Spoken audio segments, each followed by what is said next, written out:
Hello everyone, welcome back to E20 Zone TV. I thought I would do a fresh video. I've had loads of technical problems today, and I thought, you know what, as people are subscribing, I will do a decent video for them to sort of a whole sort of compressed video into what happened today, match ratings, my thoughts, etc. If you haven't already subscribed, please do so.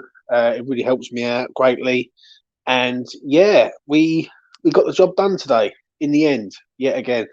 And it was one of them games where it just we started off well. We got the goal. We come out.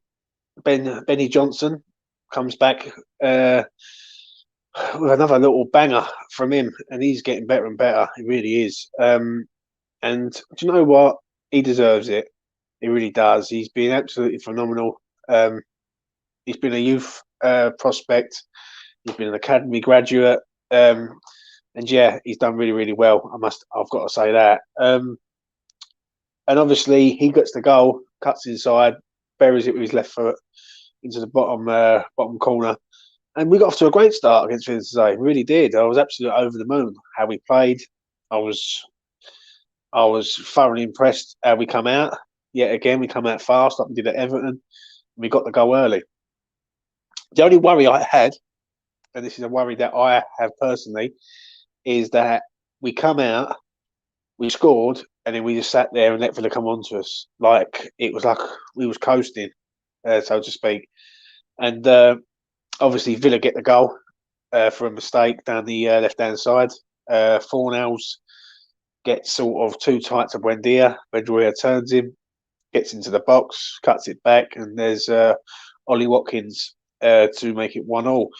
And do you know what? It was coming. It was coming. It really was. We just looked lackluster after we scored. It was like, oh, we've scored a goal now. We're just going to see it out. All right. So anyway, that goes in. It's 1-1. And obviously we're all gutted. But then we got the other end. Benrahma does a bit of work on the right hand side, lays the ball across, and there is Declan Rice, our captain, leader, and just an absolute top class footballer that we have in our ranks. I've only ever seen a certain amount of class players at West Ham in my lifetime. I see Di Canio many years ago. Obviously, Payet was like class, but this geezer is just a world class midfielder. And he gets the ball, takes in his stride, bang, bottom corner, 2-1, no problem. And we're going at half time, 2-1 up. And for me, we deserve to be ahead. We was far the better team, but we just allowed Villa back into the game. And I just don't understand why. Like we just go, you know what? We give Villa the chances to come back into the game when we shouldn't have done.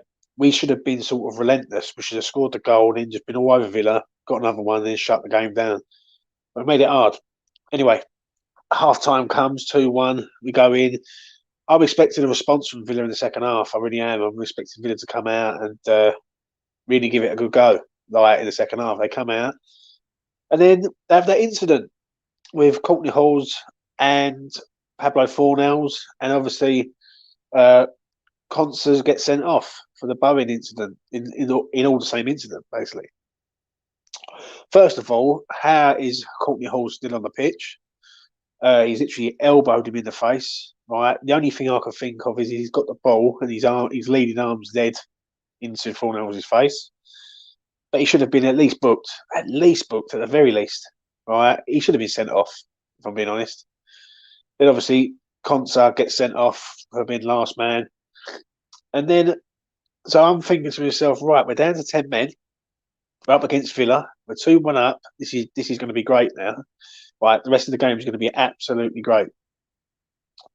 Then for about 15, 20 minutes of that second half, like, we couldn't get out of our own box.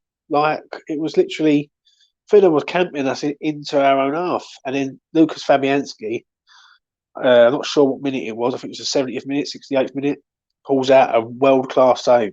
World class. And he deserves everything. Right, he gets that, man. We all know Ariola's the better goalkeeper. We all know Ariola's the future, but Fab is now, and that save keeps us in the game. Like I think if we go 2-2, Villa are going to be right up for it. And West Ham of old might have buckled there, right? But we didn't. It was a great save. He kept it out, and it was 2-1. Then, obviously, he makes a sub. He takes Benrahma off for Lanzini. Personally, I can understand it, but it just seems like Benrahma was always the first one to be hooked every single time. But it is what it is. He brings Lanzini on, and I can't fault Lanzini today. I really can't. And when I get to the player ratings, I will assess the reasons why. I thought Lanzini come on and he changed the game, really. If we got the ball, we looked calmer, looked more composed on the ball. And I think what it was, I think Moyes brought him on to sort of say, right, can we have a bit of more control of this game now? Because this game was just like mayhem for about 10 minutes. Do you know what I mean? 10, 15 minutes. And he come on, and obviously Bowen runs through from a good flick on from Antonio, has a shot. Keeper does a good save, and there is Pablo Fornals to make it 3-1 on the 80th minute. He's in the right place at the right time, gets the job done, and it was a great goal in the end, like to sort of get us over the line. Then to sort of add more misery to Villa. Great team goal that was, that fourth goal. I must admit, I've just watched it back, and I must admit I was thoroughly impressed. Like the passing between Antonio, Lanzini, and Bowen was like excellent, basically.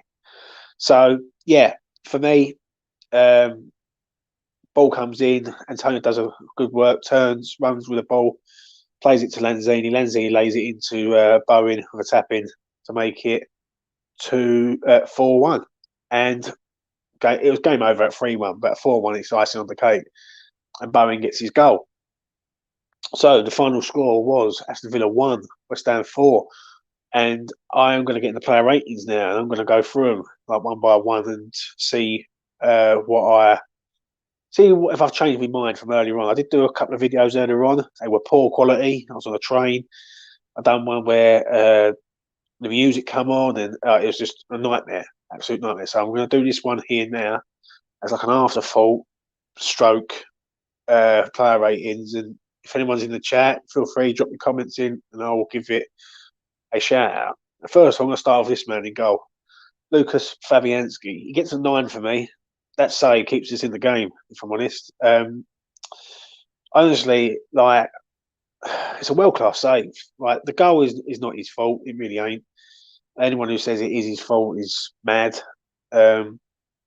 Obviously, yeah, maybe he could have saved it, but that save that he saved in the second half was a world-class fingertip save. Pushed it onto the crossbar from Ollie Watkins, and he gets a 9 for me, and he deserves a 9 for that save alone. Yeah, his kicking was a bit hit and miss, but that save is just at 2-1, and we're right under pressure. He's there at the right time, and he sort of thank God that didn't go in, because I think the game would have turned. The crowd would have been up. Villa would have been right up for it, and we might have ended up coming away with a point out of that game, right? If not worse, because we just couldn't get out of our half in the second half. Excuse me. So he gets a 9 for me. Moving on. This man, Aaron Cresswell. For me, Cress gets a very, very strong 8 for me. Very, very strong. I thought his work with Rice was good. His passing, the pair of them passing. Then that left-hand side with Benrahma was decent. I must admit, he's getting better, Cresswell. He's getting better. Defensively, sometimes it can be hit and miss. The goals on his side again. Like Fornals lets the geezer run. Where is Cresswell for the goal? But in the grand scheme of things, I thought he was pretty decent today. So I'm going to give him an 8. I think 8's fair.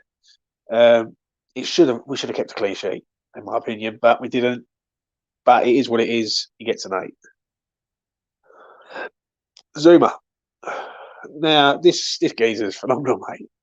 Ever since this bloke's come in, we looked a completely different team defensively. Like, we look more organised, solid. We don't really give away sloppy goals. I know the goal today was sloppy to a point, but we used to do that regularly in games. Them sort of sloppy goals. So, for me, I thought Zuma gets. I'm gonna give Zuma a solid 8. A solid 8. Like, it can't be a 9. Right, I wish it could have been a 9, but I'll give him an 8. He's top class though. Absolute top class player, really is. How we've got him for 25 million, I don't know. I really don't. I just don't understand it. So for me, yeah, he gets an 8. He was good in the air, right? He done everything, cleared that well. Passing was good, tackling was good. He's he's just very good. He's just very, very good. It's an 8 for me.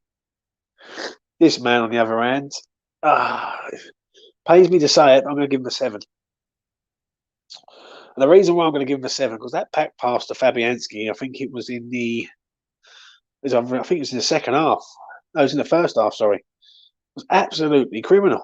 Like, he's passed the ball back. He's making Fabianski running all over the place, and someone just done a few little things there that I remember. He's not as solid as Zuma, but he's good, and he did play well today. I must admit, but it's just little rush of blood to the head. Sometimes it goes to his head. So for me, he gets a 7. I think 7's fair, and I think he was very, very decent in regards of getting a 7. But this man's absolutely phenomenal. This our youngster that we've sort of this gem that we've sort of found in our ranks, who we've all believed that was a decent player. Ben Johnson for me gets a 9 today. He scores a great goal on his weaker foot. He's played in it every game for the last 3 or 4, I think it is. He's just absolutely first class, mate. Cafal's got problems now because Cafal's got competition. And the most important signing in the January window at the minute is getting that man a new contract. They have to sign him up. There can't be no excuses. Pay him the dough. He's a good player. Get him at West Ham on a 5-6 year deal. Do you know what I mean? Absolute first class. He had Leon Bailey on his side today. He kept him quiet. Bailey was up against pace with him. Bailey's a fast player, tricky and direct. And Ben done really well. He done really, really well, and he sort of handled it very well. He's getting better. He's getting better and better. The goal he scored was worthy of a striker's finish, basically. And I've seen strikers at West Ham who couldn't even do that, like, and they're supposed to be description a striker. They like he's just top class. He really is, and it's good competition over on that right hand side, because sometimes when Cafal doesn't play to a standard, Ben Johnson's there now. Ben Johnson's got to keep his place because Cafal's there waiting to take it back. And it's lovely to see that there's competition at this club, and we're not sort of just sticking to players because it's a name, so to speak. So yeah, well done to Ben Johnson. He's been patient. He's played all across the back line near enough, right? And he deserves to get the credit that he's getting there and the respect he's getting there. So that's a 9 for me for Ben Johnson. Moving to this man, Thomas Souček. I thought he was okay today. I thought he was good. He was getting about the pitch. His passing was good, I must admit. I'll give him his due. His passing was very, very good today, going from one side to the other. It's weird. I didn't really notice him, if I'm honest. And that's the thing. I noticed a lot of other players, but just not him. So I'm going to give him a 7. I think 7's about right where I'm at. I don't think he's an 8. I don't think he's a 6. So I think 7's just it's bang on, really. Steady and solid is the best way to describe Souček today. And done what he had to do. And other players stood out for me. So it's a 7 for Thomas Souček. This man, on the other hand, our captain, he gets a 9 out of 10 for me today. Absolute world-class footballer. Right? I said this a long time ago, and I said it on West Ham Fan TV. I'll never forget the last game last season against Southampton. And I turned around and said, the future is very bright. And I broke down on West Ham Fan TV, and I turned around and said that with Declan Rice as our captain, he can lead us to glory. That man will lead us to something because he's a world-class footballer and he's just a phenomenal talent. Like, he has got everything in his locker: pace, power, passing ability, tackling ability, awareness, reading of the game, right? He's a leader. He's passionate. He's got desire to win. He's got the winning mentality. He's got absolutely everything. If you were willing to build a footballer, you would build Declan Rice at the minute because that's how he is. He's just absolute first class, and it is a worry that someone will come in the end and pay the money, but someone's going to have to pay a lot of money for Declan Rice. A lot of money. No, there's 60, 70 million bollocks that I keep hearing. People want to try doubling that. Right, that's probably 60 million or 60 or 7 million for one foot. Do you know what I mean? He's driving this club forward, and I love Mark Noble to death. Mark Noble's been an absolute legend at West Ham. He's been a loyal player for us. He's stuck with us through thick and thin. But he's Declan Rice is this next level. He's a next level of player, and if we can build around Declan Rice now, as a West Ham fan of 34 years, I'll be excited. I will. I'll be excited to see us do something special. If it means top four, if it means a League Cup, if it means Europa League glory, I do not care. But I can see something with us, and it's because of that man right there, Declan Rice, because he's absolutely first class. He gets a 9 for me today. Great goal. Cuts inside, bottom left corner. Broke up play well. Passing was on point. His work with Cresswell was good. What I like about Deck is he gets the ball. It's a forward pass all the time. It's always out of his feet, bang, forward. None of this sideways and back. He drives with the ball well. He's just absolutely phenomenal. Absolutely phenomenal player. And for me, he's a must. Right, we've got to keep this geezer.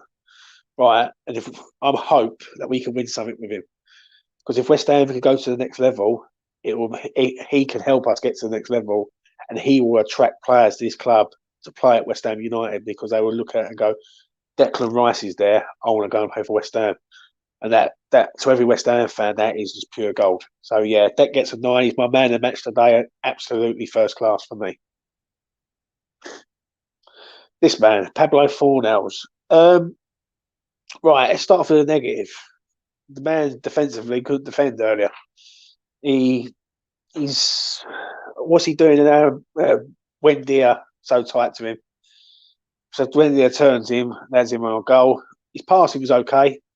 Second half he looked a lot better. Scored a good goal. I'm going to give him an 8. I'm going to give him an 8 for the goal. I like the work rate, but he got a smack in the face and all. Like he was everywhere. Yeah, I'll give him an 8. I'll give him an 8. He's not one of my most favourite players, if I'm honest. I do like him. He wears the claret and blue, so yeah, I do. But excuse me. But he scored the goal that got us over the line in the end, really. So he gets an 8 for me for that. Saeed Benrahma. This is another one for me. I thought he was okay.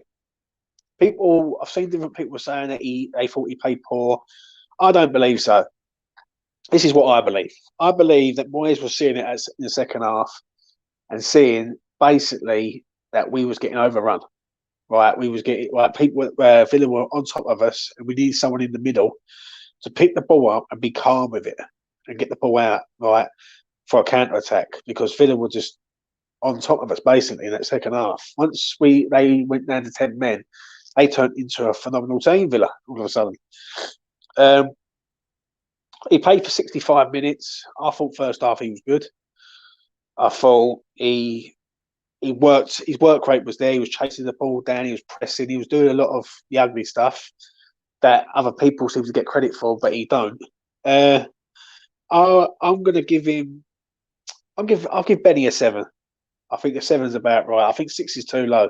I think he played okay. He helped. He passed the ball to Declan Rice for the second goal, and he done some good work to sort of for that move. So yeah, he gets a 7 for me. It wasn't vintage. He hasn't been mustard, but he weren't really, really bad. So for me, he gets a 7. Jared Bowen. First half, he couldn't pass the ball, and I think he thought he was playing in claret and blue shirts, Jared Bowen.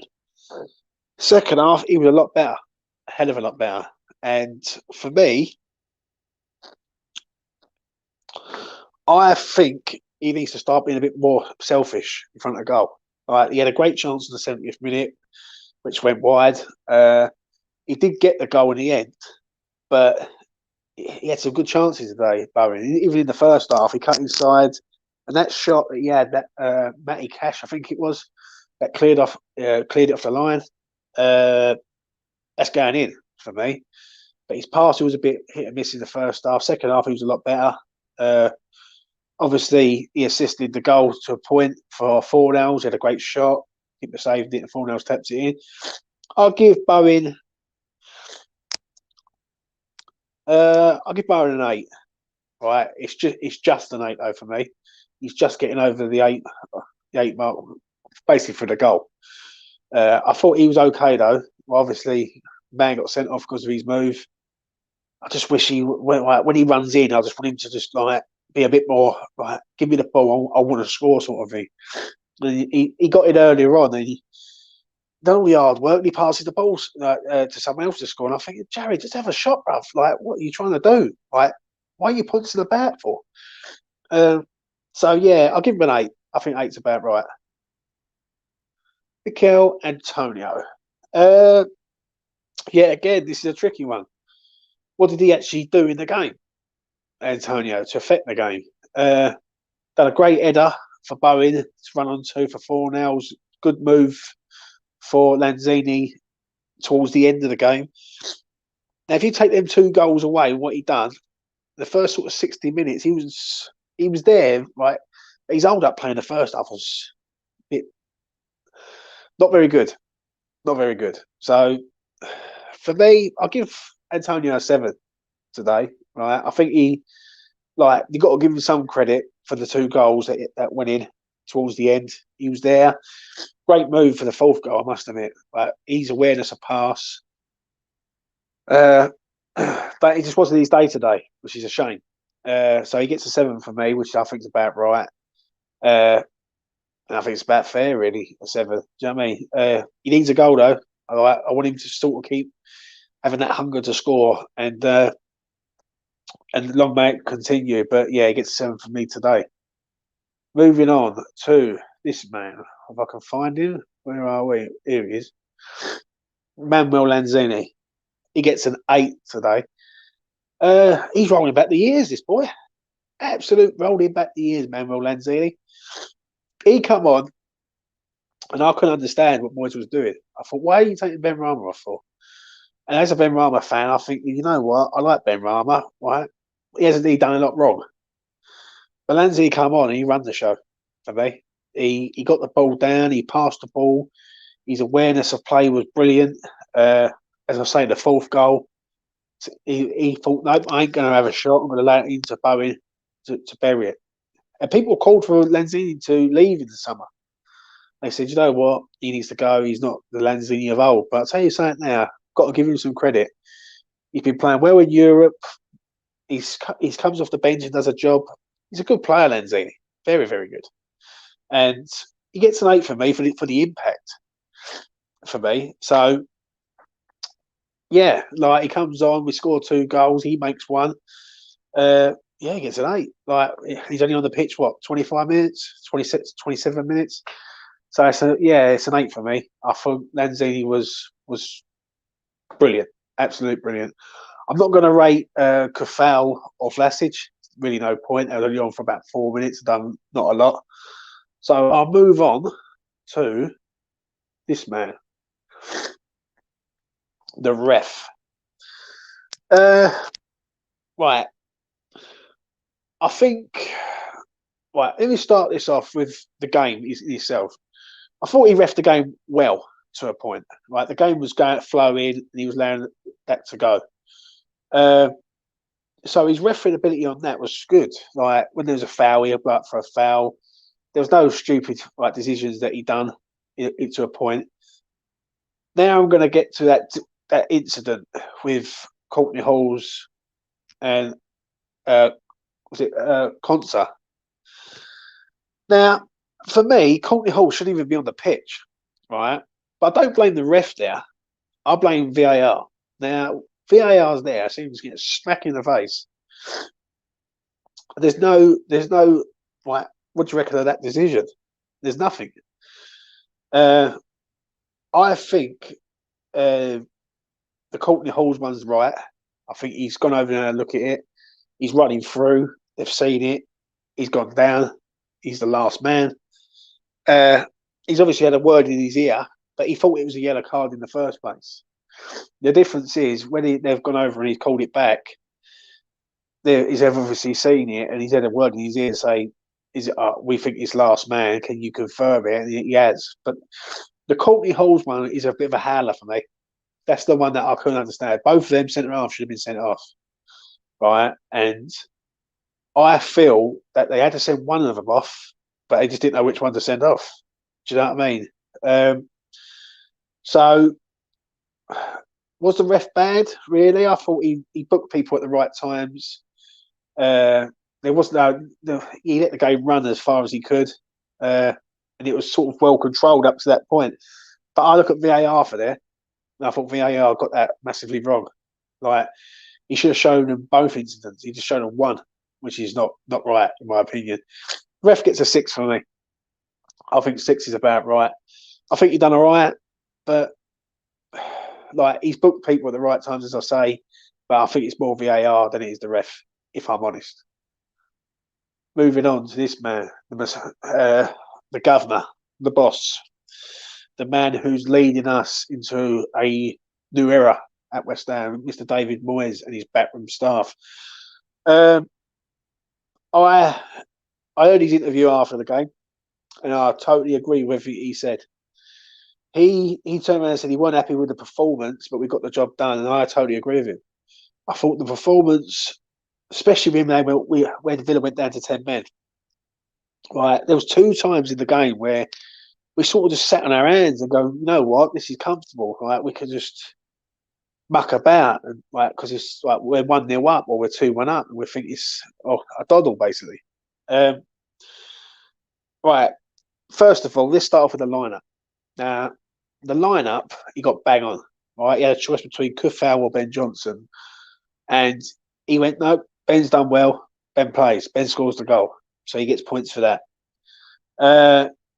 Obviously, the team sort of picks itself. Anyone who's a West Ham fan knows that sort of team inside out. The sub for Benrahma, I didn't agree with it at the time. I couldn't believe why he was taking him off, but in the end, it was a masterstroke because he got a bit more control of midfield, and so he's got to get credit for that. And yeah, like he brings on the subs at the right time. He organises well, and I liked what he said in his interview. Right, he said that yeah, we won the game, but I'm not happy with the way we played. And I totally agree. I do totally agree with him on that. Like the first half, we scored the goal. We go into this sort of shell, and now Villa's come on to us. Eventually, they score. That wakes us up. And then we go and get the goal again to go 2-1 up. Second half, we come out. They go down to 10 minutes. Like, oh, West Ham are thinking, oh, this is easy now. All right, we're just gonna we should see this out easily. And then Villa just have like a spell where we just can't get out of our own box. And I'm thinking, if this is what they're like with 10 men, why can't they play like out of 11? Right? And are we lucky that they didn't play like out of 11? It was throwing balls into the box, corners, throw-ins, everything. Do you know what I mean? So, yeah, and he brings a sub on, and obviously we get the win. And I'm glad Moyes said that, because it's not like he's not getting deluded or carried away by the result. Right? It looks good 4-1, but let's be honest, in that second half, if Fab don't make that great save, we could end up drawing that game, or even possibly losing that game from 2-1. And we was comfortable against Villa today. Absolutely comfortable. So my rating for Moyes is a 9, right? And I think that's about right. I think he's done everything to his ability. I think a 10 would have been like if we would have gone there and kept a clean sheet, maybe. But that's being very, very harsh. But I liked what Moyes said in his interview. And he's seeing what a lot of other people are seeing. Like some people are seeing the result and saying, yeah, we're massive, which we are. And we are basically looking at it and going, you know what, West Ham 3 points, yeah, job done. But if you look at the game in sort of 30-minute spells, then after the goals, right, the first goal and the 2-1 goal, we were shite. We weren't good. Like, and we didn't really sort of make the keeper save anything up to that. And let's be honest, I think if they don't go down to 10 men early in the second half, I think it would have been a tough game in the second half, 100%. But nevertheless, we got the win and we got 3 points and we are flying. So, yeah, to round it up for me, it's the best I've ever seen West Ham, ever. Like, for all the years I've watched West Ham play, I've seen us go through some shit, right? And I've seen us play some shit at all, right? I've seen people turn up for a paycheck, can't be bothered. Like, it used to cost like the retirement home because we used to have all the old players from all the old clubs, like, who had done their, like, had great careers at different clubs, come to West Ham for a payday, basically, to say, you know what, yeah, we're still in the Premier League, but we're just going to West Ham. But this team just seems like it's in a different realm, really. If I'm honest, like we look fitter, we look faster, we look more organised defensively. There's goals from everywhere on the pitch. We look a threat every time we go forward. We look a threat at set pieces. And do you know what? Something special is happening. It really is. And I do hope I get to see it. Like, I really do. I hope I get to see something. I would like to see us win something before I go, basically. And I look at it like this. I'm starting to see a different way of West Ham. The old West Ham way was like we'd go play well against the big boys, and then go to places like Villa and fold, really. But we're not. Like, we're unbeaten away from home now since Newcastle away last season when we lost 3-2. And let's be honest, we lost that game for a sending off. Like, we're a very well organised team. We need some firepower up front though. Because if it ain't ever going right, for any instance, we need some pace. And I think if we get to January and we're still lurking around that area, go out there, our owners, right, and this new Czech billionaire, and get us some players, because I want to see West Ham win something this season. I really do. There's a lot of fans who have suffered 41 years of nothing. And I'm one of them. Some people have got the 1980s experience. The only experience I've got is us lifting a playoff final trophy, and I don't want to think about that. Like, I want us to win something. I want us to go to Wembley and win an FA Cup, or win a League Cup, or go for the Europa League. But I would like us to win something, and to do that, we need some more firepower up front. Because if it ain't going right in certain games, Antonio can't play every game, and he needs help. So it's nice to sort of rely on a striker or whatnot. So yeah, to sort of round it up for me on that, I'm really over the moon, really am. It's the best I've ever seen West Ham play in my lifetime. We've got a busy week. We've got Genk on Thursday in Belgium, and then next week we've got a massive game against Liverpool. And if we go to Genk on Thursday, get the job done over there, guaranteed into the last 16 of the Europa League, and then we play Liverpool in a game that if we beat Liverpool, well, then we are really like punching our weight against these teams. And I don't fear those teams in the Prem. When I said this on different platforms, and I turned around and I said, we should still be unbeaten. Right, if Mark Noble puts the penalty away and we can defend for 30 seconds, against Brentford, we would still be unbeaten. Right, we are a very, very well organised team, and I've never seen nothing like it. And he's getting the best out of all them players, every single one of them. So yeah, it's a big game next week against Liverpool. Right, it's going to be a massive test. But we're reaching that level. Liverpool have been at that level, and we're going to see what level we really are at if we go and beat Liverpool next week, or we get a positive result of some sort out of that game, then this season we could see something special happening at West Ham United Football Club. And I really do mean that. Do you know what I mean? Anyway, I'm going to leave it at that. It's been a great weekend. I was in Suffolk. I am now back in the ends. I